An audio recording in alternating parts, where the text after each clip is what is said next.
안녕하세요. 결의의 북카페 결의입니다. 오늘 소개드릴 책의 제목은 나는 심리치료사입니다. 저자는 메리 파이퍼고 이분은 70이 넘으신 연세인데도 불구하고 활발하게 아직까지 활동을 하고 계시는 분이시죠. 그래서 임상 심리학자이시기도 하고 그리고 꾸준하게 글을 쓰시고 계십니다. 네브라스카 대학교에서 임상 심리학 박사를 받으셨고 심리치료사로 활동하고 계십니다. 대표작으로는 리바이빙 오피리아라는 책이 있는데 154주 동안 뉴욕타임즈 베스트셀러 목록에 올랐고 19개 언어로 번역 출간되기도 했다고 합니다.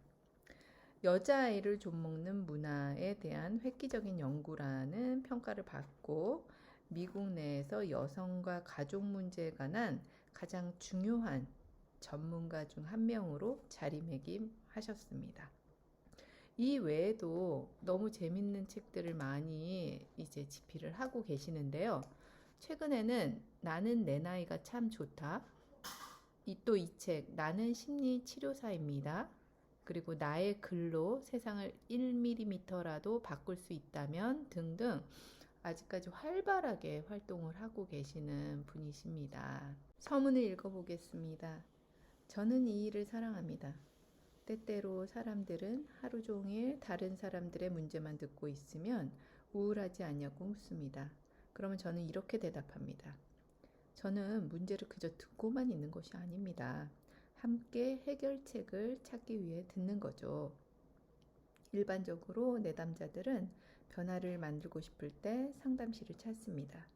내담자들은 돈을 내고 조언을 구하고 또 기꺼이 들을 준비가 되어 있습니다.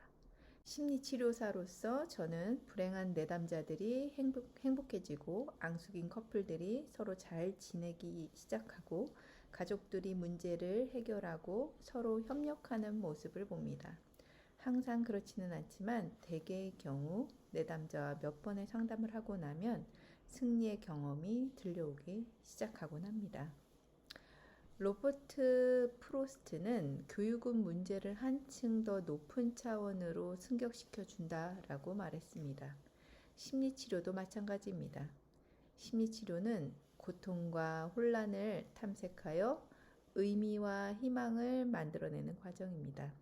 이 책은 다급한 표정으로 상담실에 들어와 낡은 소파에 주저앉아 저와 대화를 나눴던 내담자들로부터 얻은 진실들로 이루어져 있습니다.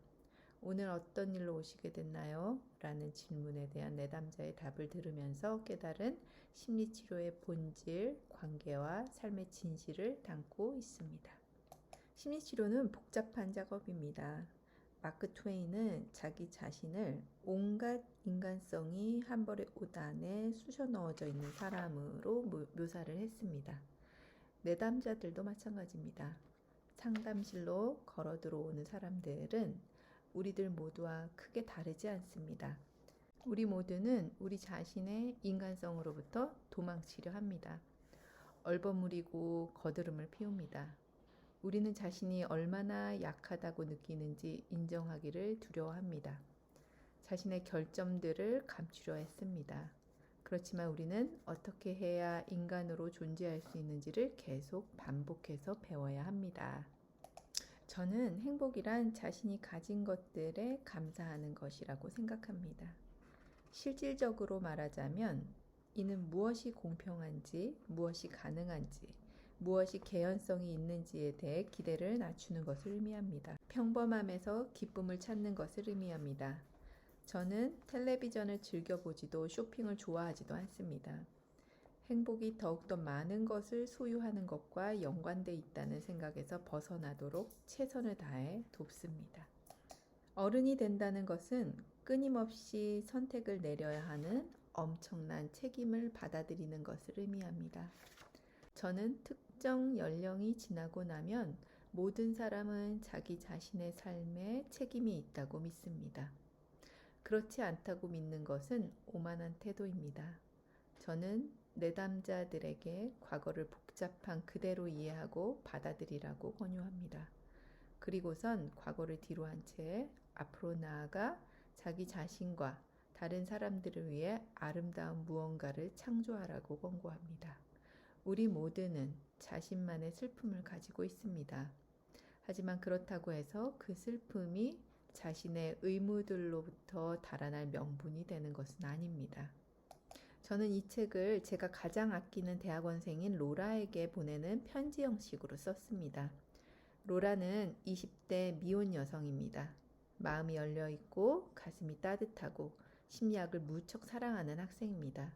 저와 마찬가지로 로라도 야외 활동을 좋아합니다. 하지만 저와 반대로 모험을 좋아하는 스타일이어서 카누, 롤러브레이드, 암벽 등반을 매우 즐깁니다. 저는 심리치료사들과 일반 독자들 모두가 이 편지를 읽기를 희망합니다. 저는 이 책에 오랜 상담 경험을 바탕으로 한 많은 임상 사례를 담았습니다. 또한 인용문 수집하는 것이 제 취미인데 가장 좋아하는 인용문들을 소개하지 않을 수 없었습니다. 대중심리학과 사회과학의 전문 용어들을 가급적 사용하지 않으려고 노력했지만 독자들에게 이 가혹한 시대의 심리치료가 한 가지 해결책이 될 수 있다는 점을 조심스럽게 짚어드리고 싶었습니다. 저는 이 편지들을 이른 아침에 썼습니다. 제 책상 앞에 앉으면 오래된 단풍나무, 직접 가꾼 꽃밭, 새와 다람쥐의 먹이통이 내려다 보입니다. 1년에 걸쳐 이 편지들을 썼기 때문에 사계절의 흐름에 따라 제 기분과 글 또한 영향을 받지 않을 수 없었습니다. 네브라스카에서 몹시 추운 날이었던 2001년 12월 2일에 이 편지를 쓰기 시작했습니다. 9.11 테러 사건이 있던 해에 문이 곧 닫힐 참이었습니다. 모두 새해를 기대하는 희망에 차 있었지만 전 세계적으로 암울한 시기였습니다. 제게 이 편지들은 일종의 여행이 되어 주었습니다.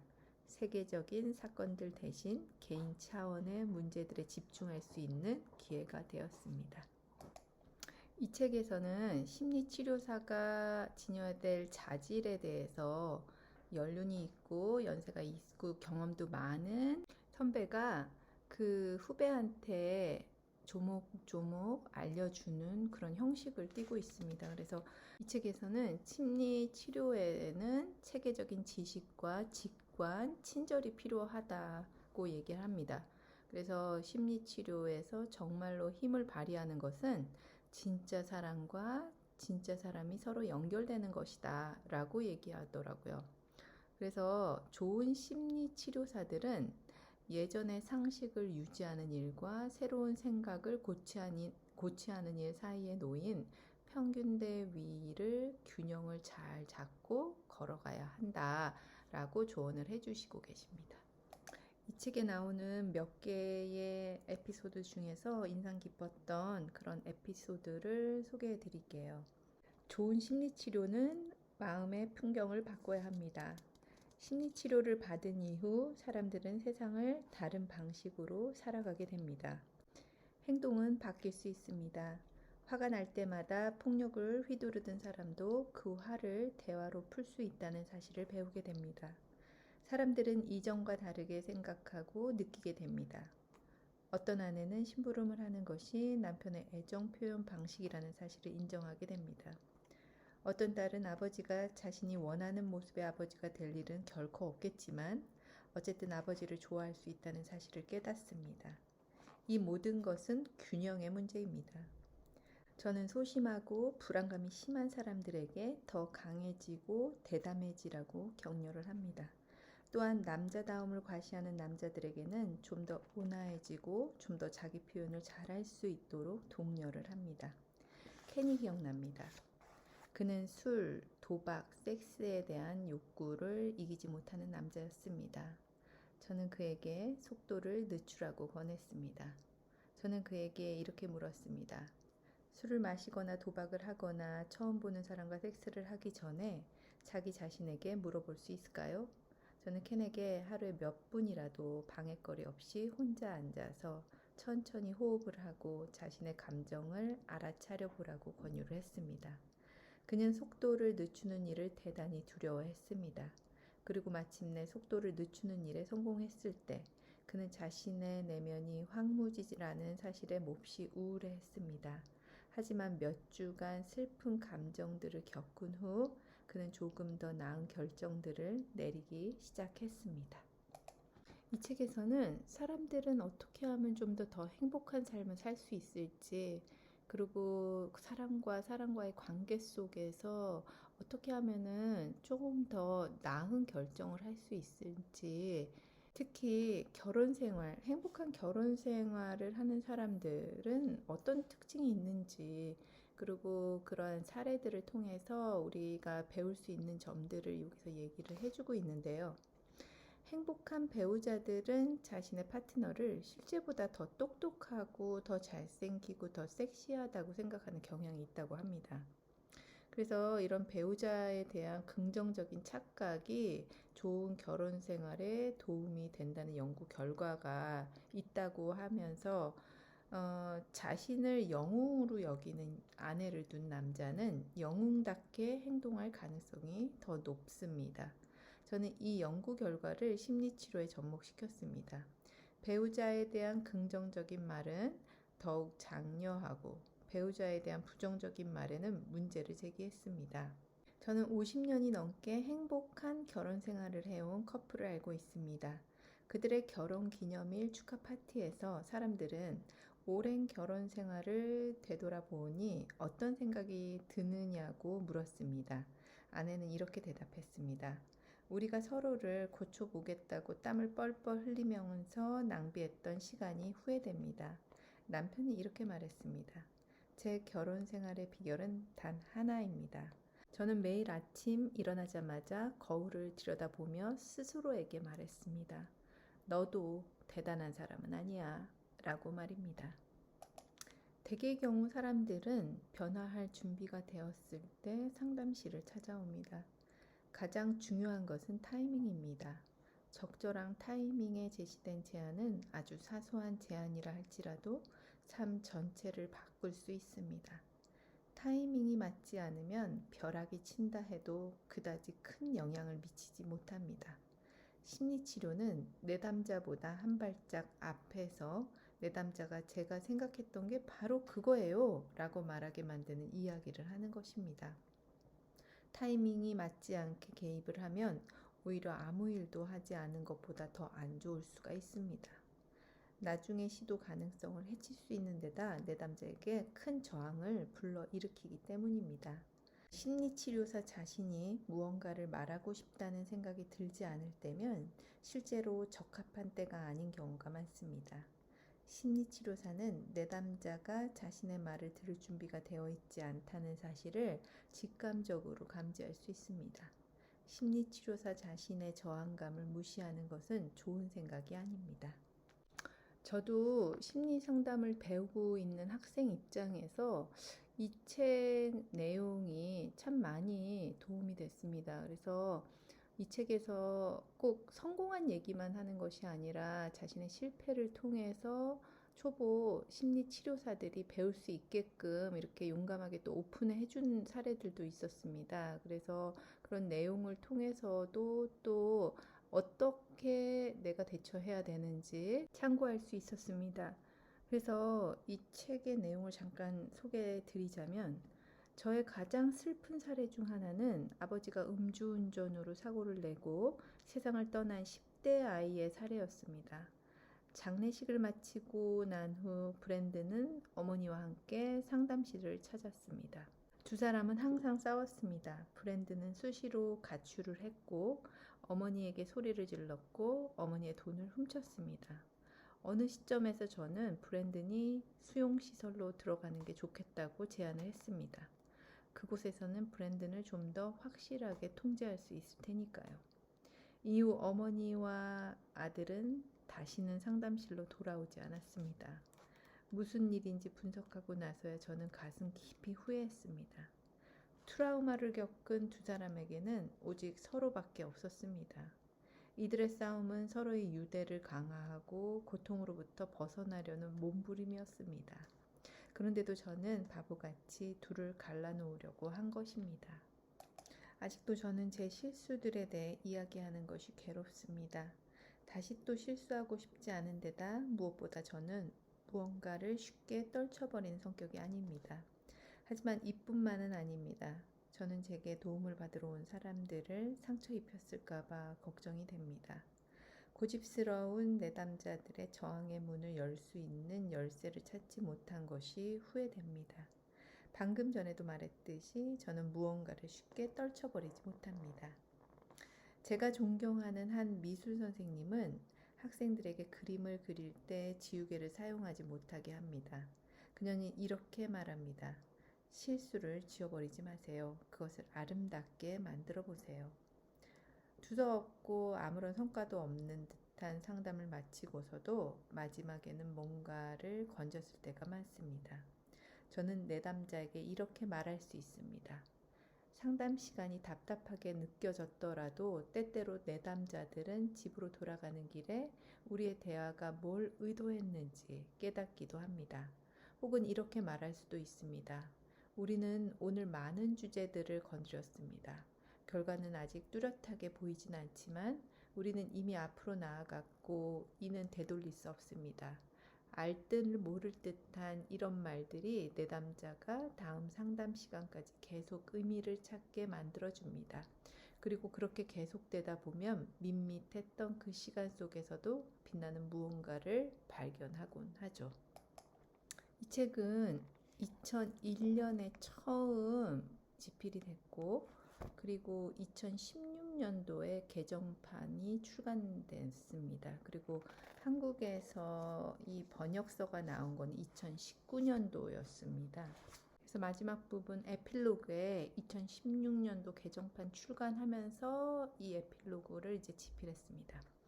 그래서 한번 읽어드리겠습니다. 나는 심리치료사입니다가 출간된 지 12년이 지났습니다. 12년이 지나 다시 책을 들춰보면서 저는 깜짝 놀라는 한편 무척 행복했습니다. 몇 가지 바로잡아야 할 실수이긴 했지만 저희 입장은 이 책을 처음 펴낸 이후로 거의 변하지 않았습니다. 심리치료사가 하는 일에 대해 제가 말한 것들 중 많은 부분은 세월이 흘렀어도 거의 변치 않는 것처럼 보입니다.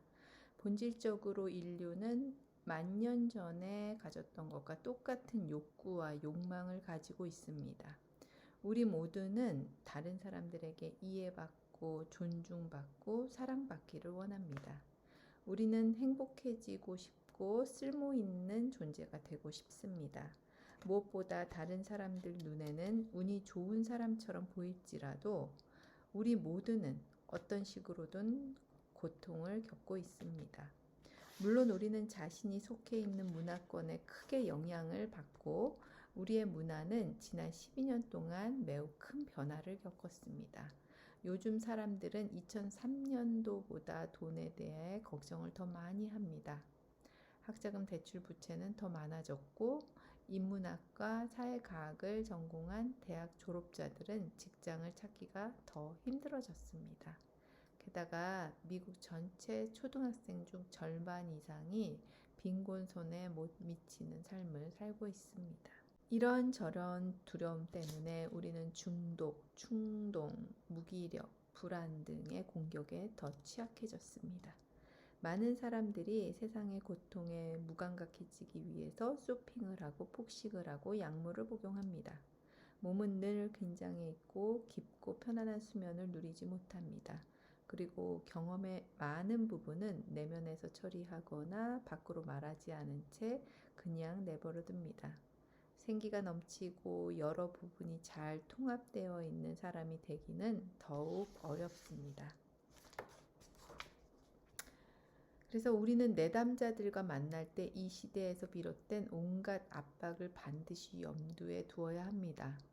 내담자들은 자신의 개인적인 문제들을 더 큰 맥락 속에서 살펴볼 수 있어야 합니다. 우리는 내담자들에게 주어진 정보를 어떤 식으로 필터링하는지, 충격적인 사건들에 대해 알게 된 후 어떤 식으로 마음을 진정시키는지 물어야 합니다. 또한 매일매일 고통에 대한 불안한 뉴스들을 접할 수밖에 없는 문화 속에서 어떤 식으로 현실에 뿌리를 내리고 있는지 물어야 합니다. 우리는 내담자들에게 우리 모두의 주변에 항상 존재하는 오래됨, 그리고 아름다움과 연결되는 방법을 알려줄 수 있습니다. 이 책을 통해서 심리치료사가 접할 수밖에 없는 어떤 평범하지만 또 어려운 문제들, 그리고 그걸 어떻게 해결하는지, 그리고 심리치료사가 어떤 존재여야 되는지, 어떤 자질을 갖춰야 되는지, 이런 것들에 대해서 한번 더 생각해 볼 수 있는 기회가 됐던 것 같아요. 아무튼 기회가 되면 한번 읽어보시기 바랍니다. 너무 좋은 책이었고요. 너무 멋진 작가입니다. 감사합니다.